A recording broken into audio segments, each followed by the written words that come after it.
대표님 요즘에 일기 신도시 얘기 나올 때만 했어도 역세권 용적률 500% 이렇게 하면서 저희가 되게 놀랐었는데 요즘에 뉴스에 보니까 막 1000% 이런 얘기도 좀 나오더라고요. 최근에 나오는 얘기들이 뭐 1000%가 아니라 뭐 1200%, 1500%, 1500%. 막 이렇게 나오거든요. 고밀 개발을 하겠다라는 거죠. 아무래도 서울은 그만한 수요가 조금 있으니까요. 수요가 있고 어찌됐든 서울이라는 도시 경쟁력이 대한민국의 또 국가 경쟁력이니까. 그렇죠. 예, 그래서 지금 서울을 이제 앞으로 이제 고밀도로 개발을 해줄 거거든요. 네. 우리 시청자분들 관심들 많이 가지시는 지역 중에 하나가 뭐 여의도 같은데. 네, 여의도 같은 경우가 이제 금융 업무지구잖아요. 최근에 나온 내용이 용적률 1200%까지 완화해주겠다. 신속통합기획 재건축 나오면서 그거는 이제 그 신속통합기획은 이제 그 주거지역 쪽이고. 네. 그 뒤편에 이제 업무지구가 있잖아요. 업무지고요. 예, 그게 이제 금융 업무지구거든요. 네. 예, 그러니까 자료에 보시면은 아마 우리 또 PD가 또 띄워드릴 거예요. 네. 이제 금융 업무지구 쪽 같은 경우는 최대 용적률 1200%까지 주겠다. 오. 대신에 거기에 맞는 사업을 해라. 이러는 거죠. 그 입지에 네. 맞는. 예, 그리고 그 안에는 높이 제한도 좀 풀어주겠다, 기존에. 예, 지금 여의도권에서 제일 지금 높은 데가 파크원이거든요. 네. 예, 그것보다 더 높게 지어도 된다. 오. 예, 대신에 그 입지에 맞는 이제 업종들이 들어와 줘야겠죠. 특혜를 받는 만큼 의무를 다 해라. 그렇죠. 그런 느낌이네요. 예, 또 여의도뿐만 아니라 또 다른 지역도 많아요. 뭐 다른 지역이요? 시청자분들 열이면 열 네. 다 알고 계시는 용산 같은데. 용산. 예, 아, 특히나 이제 용산 같은 경우에 지금 이제 용산 정비창 부지 용적률 1,500% 이상 이제 개발이 될 거예요. 네, 1500%요? 와. 그게 이제 지금 이제 서울시에서 이제 지난해에 발표로 나왔고요. 네. 네, 그래서 그런 이제 용산 같은 경우에도 그러니까 용적률에 대한 제한을 풀어준 거죠. 그러면 한강 쪽에서 봤을 때 살짝 싱가포르 같은 느낌이 날 수 있는 그렇죠. 그런 네. 건물들이 올라가겠네요. 그러니까 엄청나게 높은 건물들이 올라가는 거죠. 네. 이게 왜 그러냐면 특히나 이제 용산 국제업무지구 같은 경우 서울의 마지막 남은 금싸라기거든요. 네, 그러니까 거기에 서울의 도시 경쟁력을 높일 수 있는, 네. 높일 수 있게끔 그러니까 민간의 자율성과 창의적으로 좀 이렇게 개발할 수 있도록 네. 이제 공법상의 제한을 풀어주는 거죠. 예, 또 있어요. 얘는 이번에 또 아마 6월 중순 정도에 발표된 네. 예, 이 용산 국제업무지구 뒤편에 그 전자상가들 있잖아요. 전자상가요? 전자상가들. 네. 근데 이 전자상가들이 요즘 장사 안 되죠. 아, 뉴스에 많이 나와요, 요즘에. 예, 요즘 보면은 안에 뭐 낮은 상가라든가 이런 데 가보시면 지금 공시률이 상당히 높아요. 다들 이제 인터넷을 이용해서 사다 보니까. 그런 것도 있고, 일단은 그 용산 전자상가가요, 예전에 그 저거였어요, 원래. 양곡 도매시장. 도매시장이요? 양곡. 그러니까는 뭐 그 쌀이나 이런 것들 있죠? 네. 예, 양곡 도매시장이었다가 그게 이제 이전을 하고 거기에 이제 전자상가가 들어간 거거든요. 대표님이 말씀하시는 시대상에 맞게 변화가 돼가는 거네요. 그게 이제 전자상가가 들어가는데 이제 전자상가 같은 경우가 가장 이제 호황일 때가 네. 이제 PC 시대, 그러니까 퍼스널 컴퓨터 시대. 네. 그러니까 이제 90년대부터 2000년도 초반까지 그쵸. 이제 그때가 이제 한창 이제 개인용 컴퓨터. 가정용 컴퓨터 보급 이래가지고. 네. 그때가 한창 호황이었는데 네. 지금은 산업군 자체가 다 모바일로 넘어갔잖아요. 맞아요. 예, 그러다 보니까 지금 이제 거기가 경쟁력을 많이 잃어버린 거죠.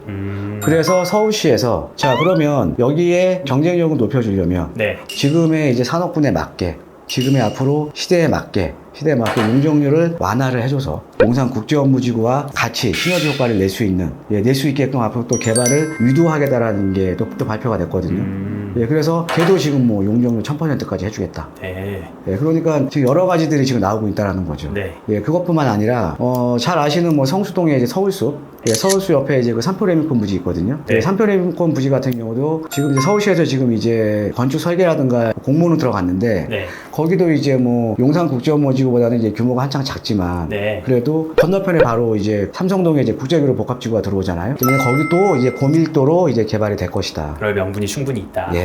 그래서 네. 이런 식으로 서울이 전체적으로 보면 이게 시대상에 맞게 도시계획이 바뀌면서 네. 그 다음에 서울이라는 지역 자체가 땅이 부족하니까 네. 남만 있는 땅을 최유효로 이용하기 위해서 이 도시계획이 바뀌면서 지금 이제 고밀도로 개발이 되고 있다라는 거죠. 그럼 근데 용적률이 너무 높아지면 아무래도 좀 도시가 답답해 보일 수도 있고 이러잖아요. 좀 빌딩 숲이 될 수도 있고 그런 부분에 대한 걱정이 있으신 분들도 있는 것 같아요. 근데 그거는 이제 어떻게 보면 이렇게 보시면 될 것 같아요. 자, 예를 들어 어떤 지역에 아파트를 짓는데 만약에 30층 높이로 5동 짓는 것보다는 네. 그럼 5동이면 이제 150층 아닙니까? 그렇죠. 전체. 차라리 50층으로 3동 짓는 게 공개 용지가 더 많지 않을까요? 그렇죠. 그러면 그렇게 생각하시면 돼요. 아, 그러니까 예. 용적률을 높여주되 용적률을 높여주는데 그만큼 이제 공개 용지도 많이 이제 생길 수가 있다라는 거죠.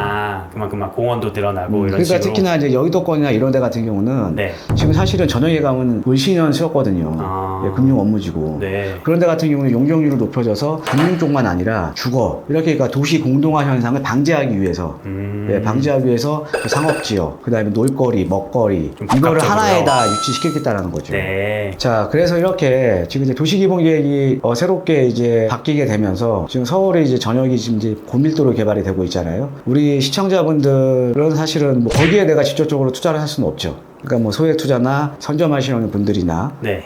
우리가 또 부동산이 또 선점이잖아요. 지금 이게 어떻게 보면 우리 시청자분들께서 많은 관심을 갖고 계시는 재개발이나 재건축과도 연관이 돼 있다라는 아, 거죠. 그런가요? 그렇죠. 네. 그러니까 도시기본계획이 바뀌면서 이렇게 각 지역의 가용할 토지들 개발 용지들이 고밀도로 개발이 되고 있잖아요. 네. 네, 이건 정비사업도 마찬가지입니다. 이 정비사업 자체가 고밀도 개발이 된다는 거는 지역에 따라서는 과거하고 달리게 사업성이 상당히 높아지겠죠. 그렇겠죠. 네, 사업성이 높아진다는 거는 당연히 조합원의 이익이 커지는 거죠. 그렇죠. 모아타운 같은 거 보면 네. 예, 용적률 같은 거 법정 상한선까지 용적률 상향해 주잖아요. 맞습니다. 네. 예, 그 다음에 역사권 시프트 같은 경우는 2종이나 3종을 준주거 지역으로 용도 지역을 상향시켜 주는 거잖아요. 그렇죠.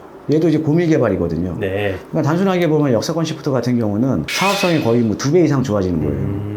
예, 그러니까 이게 모든 게 다 연장선상에 있다라는 거죠. 네. 예, 그래서 지금 여러분, 우리 시청자 여러분께 좀 관심을 가지셔야 되는 게, 이 제가 최근에 계속 강조해드리는 내용이 뭐 재개발 1.0 끝났다, 2.0 시대다, 그 다음에 과거에 재개발하고 지금은 다르다. 그렇죠. 예, 강조해드리는 이유가 어떻게 보면 비교도 못하게 사업성이 많이 좋아졌다라는 거죠. 사업성도 좋아지고 사업 속도도 상당히 빨라진 거거든요. 지금. 네. 뭐 사업 진행 절차도 많이 간소화시켰고, 그렇죠. 그러니까 제도 자체도 많이 간소화되는 제도들이 많이 나와 있고요. 네. 네, 그래서 우리 시청자분들 최근에 보면 신문에서 많이 나와요. 뭐 여의도 개발, 성수동에 뭐 아까 말씀드렸던 삼표 레미콘 부지 개발, 그 다음에 용산 국제업무지구라던가 아니면 최근에 나온 뭐 용산 전자상가, 이렇게 이 서울에 하는 전 지역의 도시 경쟁력을 높여주는, 예, 높여주기 위해서 이렇게 고밀도로 개발이 되는 것도 있지만 우리 시청자 여러분들한테 사실은 그게 체감을 못한다라는 거죠. 그렇죠. 내가 투자 쪽으로는 나하고 뭐 너무 먼 거예요, 그죠? 네. 자, 하지만 직접 우리 시청자분들 투자할 수 있는 정비 사업 같은 경우에도 이 시대에 맞춰서, 시대상에 맞춰서, 도시계획에 맞춰서 그렇게 사업성이 상당히 많이 개선이 되고 있다라는 점 꼭 알아두셨으면 좋겠습니다. 네.